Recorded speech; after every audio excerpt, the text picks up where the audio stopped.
Can't wait to hear this shit.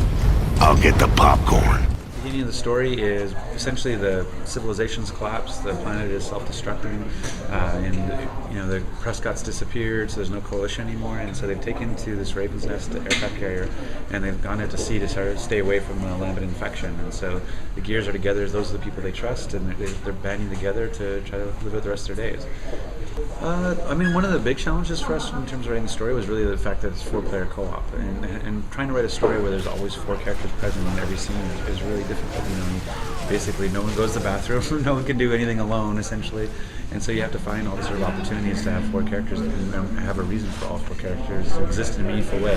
It's not just a single player and 3 clones; it's actually 4 different characters. Is that sort of storytelling structure where you have groups split up and sort of recombine, like we saw in the campaign today? Was that sort of a solution to that problem, where it gave you flexibility in terms of like groups of 4 that you would be giving certain experiences, or was that something you just wanted to do sort of differently?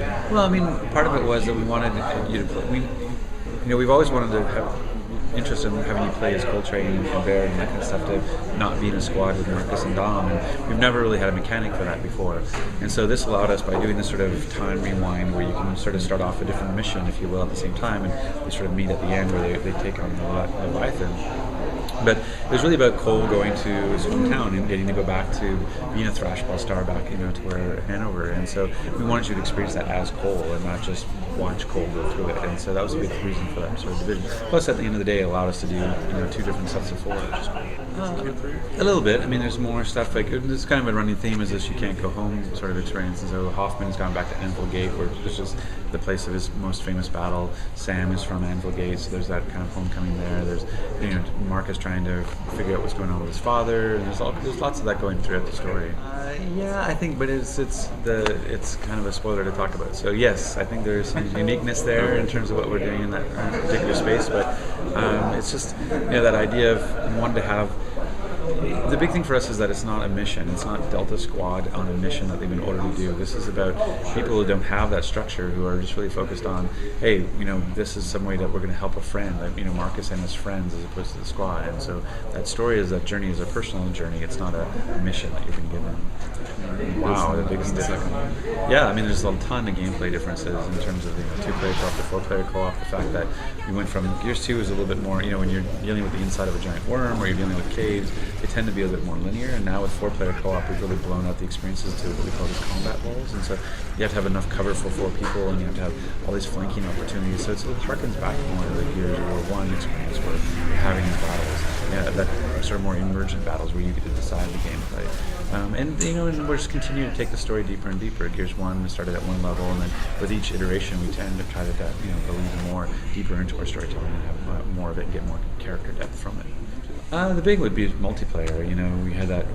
When we did Gears War 2, we had probably 1,000 people test the multiplayer as part of our testing. We tested it every day, but still, you don't have that experience. Like when Gears 2 launched, we had 1.5 million people played on the first 2 nights, and we stumbled a little bit with a new system with that many people playing it, and so that's what we were really excited about with having the beta, is we were able to take that and test it early before September 20th, and get the dedicated servers out of the way, tested and out of the way, and get all that stuff worked out. And which now we're really excited for September. Before the beta, I was going to be chewing my nails, going, "Please God, I hope we don't have the same experience we had with Gears 2."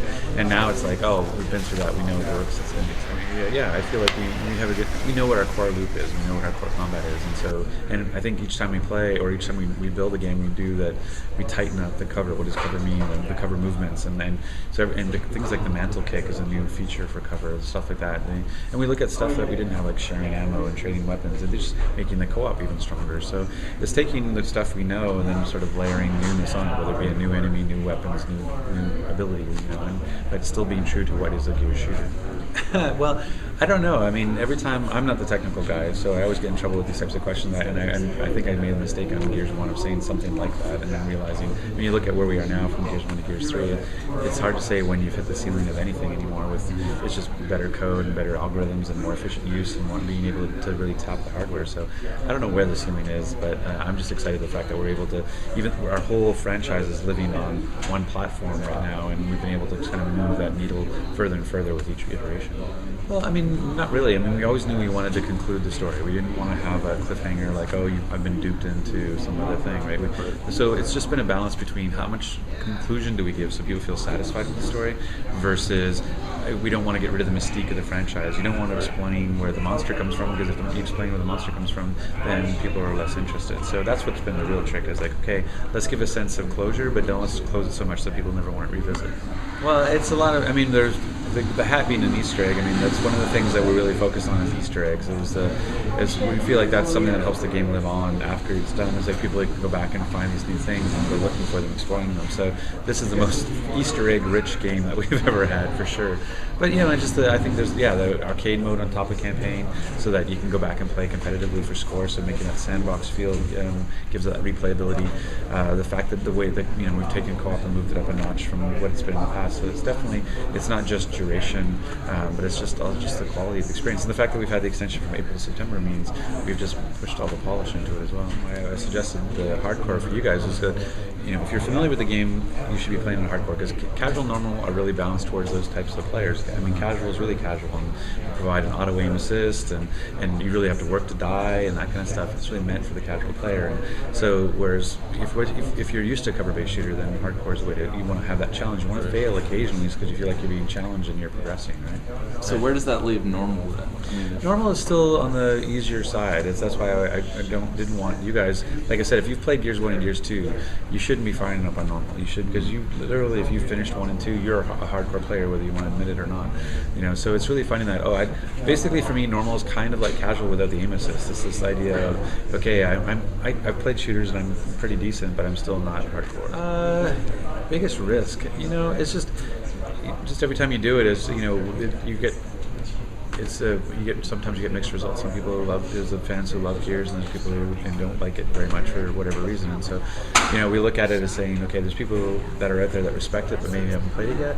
And that's what really the kind of people we're kind of going after now, is we're trying to make it the most accessible and saying, hey, if you haven't played before, Gears 3 is the version to start on, and then you can go back and play the other ones, but this is the best one to get into. So, it's just a matter of trying to be. We're trying to not. Hopefully, we didn't change it so much that the people who love it feel like we've abandoned them. But hopefully, we have changed enough for the people who haven't played it in the past are encouraged to come and try it. Yeah. Well, I mean, there's lots of stuff like you use the new TACCOM functionality, like you push left bumper and it tells you where the objective is in the campaign, or tells you where the weapons are in multiplayer. There's the ability to spot now, the ability to work together more as a team. And just the fact that there's like the new co-op mode with beast mode and all this kind of stuff. Like we really have tried to find a way to make it the most accessible. They say like, hey, the controls are easier. We have a casual mode in multiplayer now. So if you've never played multiplayer before, you can come in and play with other people who are similar experience. And so it's just like I said, trying to reach out and trying to grow people into being Gears players.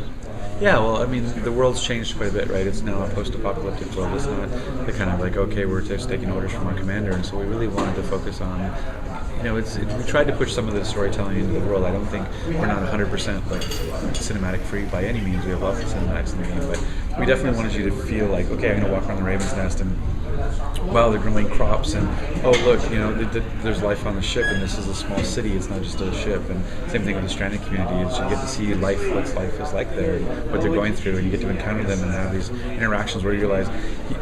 Previously, it was humans against locusts, and now because the locusts are, for all intents and purposes, gone, and the Lambent are the ones that are the issues. Like you have this even confrontational interaction with humans because it's all about my food and my protecting what I have. So we're just trying to give you a sense of what it's like in the world now. I'm just looking forward to getting it out there and being able to play. I love Horde. Horde isn't the way I play. I'm a co-op player, and to be able to go out and play Horde and even play 4-player co-op in the campaign. I mean, in the past, you've been limited to one other person, so to be able to grab 3 friends, get in there and play through the game in co-op I'm just excited to be able to do that in the retail fashion, not just on Dev. Gears of War 3 is out on September 20th on Xbox 360 exclusively, and hopefully we'll see everybody there.